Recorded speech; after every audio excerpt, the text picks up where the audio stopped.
Operation spider web, truck से निकले drone, तबाह हुए रूस के 40 बॉम्बर्स। जाने यूक्रेन के अटैक की पूरी कहानी। रूस यूक्रेन युद्ध पिछले 3 साल से अधिक समय से जारी है। इसी बीच यूक्रेन ने रूस के अंदर घुसकर अब तक का सबसे बड़ा हमला किया है। ऑपरेशन स्पाइडर वेब के तहत रूस में 4 अलग-अलग एयरबेस पर खड़े 40 सैन्य विमानों को नष्ट किया गया है। यूक्रेन की सुरक्षा सर्विस एजेंसी एसबीयू की तरफ से कथित तौर पर यह खुफिया हमले किए गए हैं। यह हमले एक ट्रक के अंदर से किए गए हैं, जिन्हें एफपीवी ड्रोन्स के जरिए अंजाम दिया गया। कीव का कहना है कि इन हमलों से मॉस्को को अरबों डॉलर का झटका लगा है, जिनसे उबरने में उन्हें लंबा वक्त लगेगा। कीव इंडिपेंडेंट की रिपोर्ट के मुताबिक एसबीयू की तरफ से 1.5 साल पहले से बड़े ही खुफिया तरीके से इस ऑपरेशन की तैयारी की जा रही थी। इस ऑपरेशन को यूक्रेन के राष्ट्रपति वोलोदिमीर जेलेंस्की और एसबीयू चीफ वासिल मालियुक खुद मॉनिटर कर रहे थे। एजेंसी के एक सूत्र ने बताया कि रूस में पहले से इन ड्रोन्स की स्मगलिंग कर दी गई थी। ट्रकों पर लगे लकड़ी के केबिनों की छतों के नीचे छिपाकर इन ड्रोन्स को रूस पहुंचाया गया था।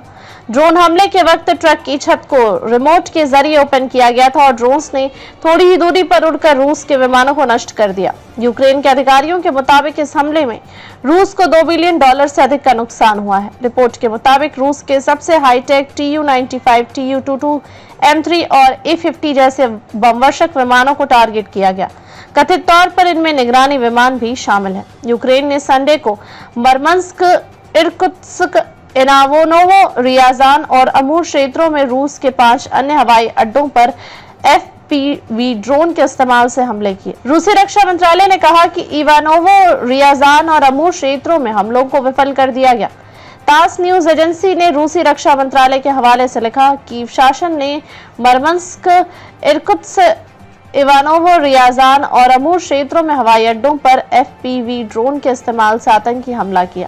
इवानोवो, रियाजान और अमूर क्षेत्रों में सैन्य हवाई अड्डों पर सभी आतंकी हमलों को विफल कर दिया गया। सैन्य कर्मियों या नागरिकों में से किसी के हताहत होने की सूचना नहीं मिली। आतंकी हमलों में शामिल कुछ लोगों को हिरासत में लिया गया है। मरमंस्क और इर्कुत्स्क क्षेत्रों में सैन्य हवाई अड्डों के निकटवर्ती क्षेत्रों से एफपीवी ड्रोन के हमले में कई विमानों में आग लग गई। आग बुझा दी गई है। हालांकि रूस ने विमानों की संख्या को लेकर कोई बयान नहीं दिया है, न ही ड्रोन हमले के शिकार विमानों के बारे में जानकारी दी है। रूसी विदेश मंत्री सर्गेई लावरोव और अमेरिकी विदेश मंत्री मार्को रूबियो ने रविवार को यूक्रेन में संघर्ष को सुलझाने की संभावनाओं और तुर्की में सोमवार को होने वाली रूस यूक्रेन वार्ता पर चर्चा की। लावरोव के मंत्रालय ने अपनी वेबसाइट पर एक बयान में कहा, यूक्रेन संकट से जुड़ी स्थिति पर चर्चा की गई। एसवी लावरोव और एम रूबियो ने यूक्रेन संकट के समाधान से संबंधित विभिन्न पहलुओं पर भी विचारों का आदान प्रदान किया, जिसमें 2 जून को इस्तांबुल में प्रत्यक्ष रूसी यूक्रेनी वार्ता फिर से शुरू करने की योजना भी शामिल है।